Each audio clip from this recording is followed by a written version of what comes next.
Entrepreneur Wolfe Herd, head of the Bumble dating app, has become the world's youngest self-made female billionaire. Her net worth is estimated at $1.5 billion.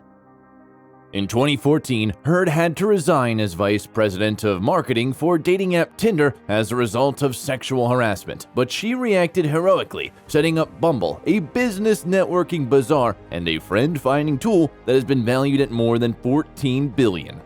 Herd is specialized in turning the most terrible obstacles into the greatest of opportunities. Stay tuned to find out about her fighting powers and her successes, her Midas touch that has turned her businesses and her life into pure gold. Wolfe Herd was born in Salt Lake City, Utah. Her father worked as a property developer and she attended Judge Memorial Catholic High School. Unlike tech geniuses such as Mark Zuckerberg, head of Facebook, she has never written a line of computer code. She spent her childhood skiing and camping rather than gazing into a computer screen. She attended Southern Methodist University, majoring in international studies, and at the age of 20, she started a business selling bamboo bags to benefit the victims of the BP oil spill. Then she set up a business called Tender Heart, a clothing line dedicated to raising awareness around human trafficking and fair trade. After she graduated, she traveled to Southeast Asia, where she worked in orphanages. Then, she turned her head from social marketing to pure business. She got involved in the Tinder dating app, choosing the flame logo and the concept of Tinder, combustible twigs that ignite into fire and passion. She fueled the popularity of this dating platform on college campuses. Herd resigned from Tinder in April 2014 due to political and sexual tensions at the top, and on June 30, she filed a lawsuit against Tinder for sexual harassment, receiving more than $1 million in compensation in September 2014. The online hate she received as a result of this unjust treatment only inspired her to turn obstacles into opportunities. She designed Bumble as a place where women can take control of their love lives. Bumble is a business networking bazaar and a friend-finding tool that has engineered 8.6 billion connections among tens of millions of users since 2014. It employs more than 420 brand ambassadors across more than 100 college campuses and has started to open Bumble-themed coffee shops. In 2021, it grabbed $582 million in revenue and its profit margin is more than a quarter of that. Bumble has sister apps that include Badoo, a dating app, Bumble Biz, a career app, Bumble BFF, a friendship app, and Bumble Mag, a lifestyle magazine. In 2021, Bumble had more than 100 million users. The app is free to use, but customers can purchase premium subscriptions that boost their dating power, and the platform generates revenue from advertising and business networking. In February 2021, Bumble topped $13 billion in shares on the NASDAQ exchange. She celebrated her online dating success with her 18-month-old son, suggesting she herself knows plenty about successful relationships. She has also collaborated in Chappy, a UK-based gay dating app. Bumble is Facebook, but for people who don't know each other yet. The Bumble headquarters in Austin are called the Hive, using the metaphor of bees and honey. The building is bright yellow and nearly everything inside is bananas. The phone booth and bookshelves are shaped like honeycombs. It has a warm, cozy, safe feel to it all. Here, women can feel protected from men and from themselves and their passions. Herd has placed women at the center of the Bumble universe. Her goal is to build a platform that's safe and empowering to women. The app makes its profit through subscriptions through in-app purchases that increase the romantic reach of their users through online advertising and business networking, but its unique selling point is its sense of control over romantic relationships. It has to be admitted that online dating apps can be a miserable experience. It's hard to make romantic connections through algorithmic matches, and Bumble can't guarantee deeper and more meaningful relationships than other apps. Bumble can therefore be seen as a Tinder spin-off and a cynical use of feminist marketing.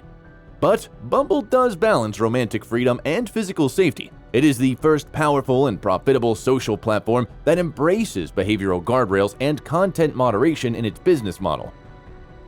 Bumble uses artificial intelligence programs to scan for hate speech. The goal is to clean up the platform without relying on user reports and to identify people who are likely to behave badly before they actually do it. The AI scans users' profiles looking for images such as guns and has been trained to recognize hundreds of dangers, such as racial slurs in the chat rooms. Each time the algorithm registers a threat, thousands of moderators decide whether the behavior merits blocking. Bumble addresses body shaming by imposing a ban on unsolicited negative comments made about appearances, body shapes, size, or health. Bumble has also reached beyond the realm of dating. In 2016, Herd launched Bumble BFF that encourages and permits people to use the app to construct platonic friendships, helping people to make friends in the cities, to meet yoga buddies, to connect to dog and cat lovers. Bumble BFF, Best Friends Forever, comprises about 9% of Bumble's active users and has room to grow as Bumble increases its focus on this space. Life is not, or at least should not, be just about passion and sex and grabbing everything you can no matter what the consequences. Bumble Best Friends Forever recognizes the importance of friendship, peace of mind, caring, and sharing. This is how one user sums up Bumble BFF. Getting the momentum going is hard online if everything IRL, in real life, is closed. You never really connect until you meet in person. Herd has suffered abuse throughout her life. During high school, she had an abusive boyfriend that she dated on and off. This is how she recalls it. I experienced severe emotional abuse from my high school boyfriend during my really formative years, and it stripped me down to nothing. It showed me a very dark side of relationships, and it helped inform my understanding of what was wrong with gender dynamics. Herd alleges that Tinder executives also discriminated against her based on her gender and denying the role of a 24-year-old girl in steering this dating app to success. She and Tinder executive Justin Mateen once dated, but once the relationship ended, he harassed her verbally, threatened her job, and called her whore.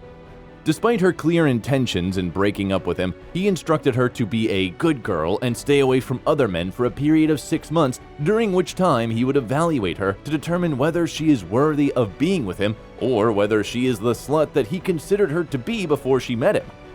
Ouch! This is not the ideal relationship at the head of the most powerful dating app on the planet. But this is why Wolfe Herd designed the app so that women can send the first message out. In an online dating landscape where women are bullied, Herd built the safest space for digital romance. By setting up Bumble, she proved that she was the person that did the marketing behind Tinder, that she grew the company, and that she had been stripped and robbed of the credit. She did it once, and she did it again, but better than ever before.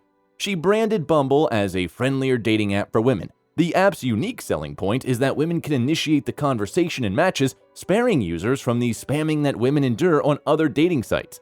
In December 2013, she met oil and gas heir Michael Herd on a skiing trip. They married in 2017. In 2019, she announced the birth of her first child. So, no, Bumble CEO Whitney Wolfe Herd didn't meet her husband on her billion-dollar dating app. Instead, they met on the ski runs in Aspen, Colorado in December 2013. He, Michael Herd, is an oil heir and restaurateur. She is the youngest self-made female billionaire ever. This is truly a marriage made in capitalist heaven. They married in 2017 and welcomed their first child in December 2019. True to the Bumble formula, she made the first move. She sat down next to him and gave him a hard time about not enjoying the show. He told her he didn't know how to ski and suggested she teach him. He said that he was nervous and suggested that I go slow so he could keep up. He picked up my skis and got me clicked in. Next thing I know, he passes me backward. My life has never been the same since. He then invited her to his ranch. He said he was going to take a quick shower, but insisted I didn't need to. He looked amazing and fresh in a white button-down and jeans. Me, on the other hand, he tossed me an XL men's fishing shirt and told me to button it to the top for bugs. They welcomed their daughter, Beau, in December 2019. So, who needs Tinder or Bumble?